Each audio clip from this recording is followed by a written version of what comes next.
विष्णु भगवान ने पृथ्वी को किस समुद्र से निकाला था, जबकि समुद्र पृथ्वी पर ही है? हिरण्यकश्यप का भाई हिरण्याक्ष ने पृथ्वी को ले जाकर समुद्र में छिपा दिया था। फलस्वरूप भगवान विष्णु ने वराह का रूप धारण करके हिरण्याक्ष का वध किया और पृथ्वी को पुनः उसके कक्ष में स्थापित कर दिया। इस बात को आज के युग में एक दंतकथा के रूप में लिया जाता था।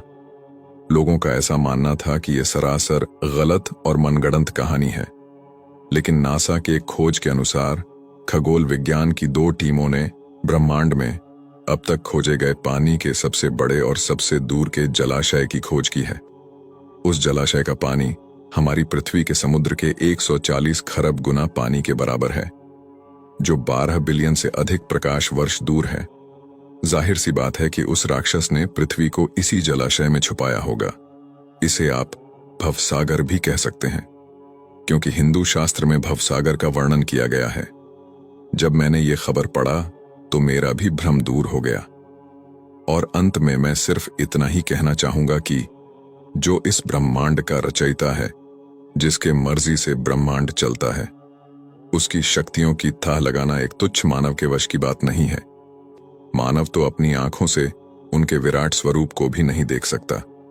कुछ महान लोग, जिन्हें यह लगता है कि हमारा देश और यहाँ की सभ्यता गंवार है, जिन्हें लगता है कि नासा ने कह दिया तो सही ही होगा, जिन्हें यह लगता है कि भारत की सभ्यता, भारत का धर्म और ज्ञान विज्ञान सबसे पीछे है, उनके लिए मैं बता दूं कि सभ्यता, ज्ञान, विज्ञान, धर्म, सम्मान भारत से ही शुरू हुआ है।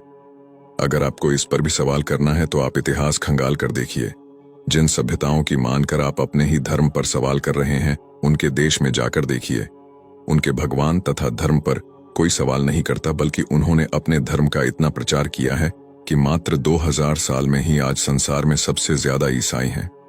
और आप जैसे बुद्धिजीवी सेकुलरों का धर्म परिवर्तन कराते हैं। और आप ही हैं जो खुद अपने ही देश और धर्म पर सवाल करते हैं। अगर उनकी तरह आपके भी पूर्वज भी बंदर थे तो आपका सवाल करना तथा ईश्वर पर तर्क करना सर्वदा उचित है। कौन होता है नासा, जो हमें यह बताएगा कि आप सही हैं या गलत? हिंदू धर्म कितना प्राचीन है, इसका अनुमान भी नहीं लगा सकता नासा। जब इंग्लैंड में पहला स्कूल खुला था, तब भारत में लाखों गुरुकुल थे और लाखों साल पहले 4 वेद और 18 पुराण लिखे जा चुके थे। जब भारत में प्राचीन राज प्रथा चल रही थी, तब ये लोग कपड़े पहनना भी नहीं जानते थे। तुलसीदास जी ने तब सूर्य के दूरी के बारे में लिख दिया था, जब दुनिया को दूरी के बारे में ज्ञान ही नहीं था।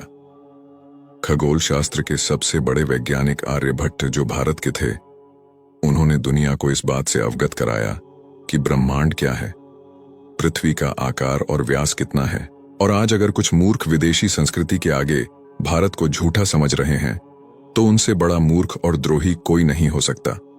दिन और रात का सही समय पर होना, सही समय पर सूर्य अस्त और उदय होना, पेड़ पौधे, अणु परमाणु तथा मनुष्य की मस्तिष्क की कार्यशैली का ठीक ढंग से चलना, ये अनायास ही नहीं हो रहा है। जीव के अंदर चेतना कहां से आता है, हर प्राणी अपने जैसा ही बीज कैसे उत्पन्न करता है, शरीर की बनावट उसके जरूरत के अनुसार ही कैसे होता है, बिना किसी निराकार शक्ति के ये अपने आप होना असंभव है। जय श्री राम, जय सनातन धर्म।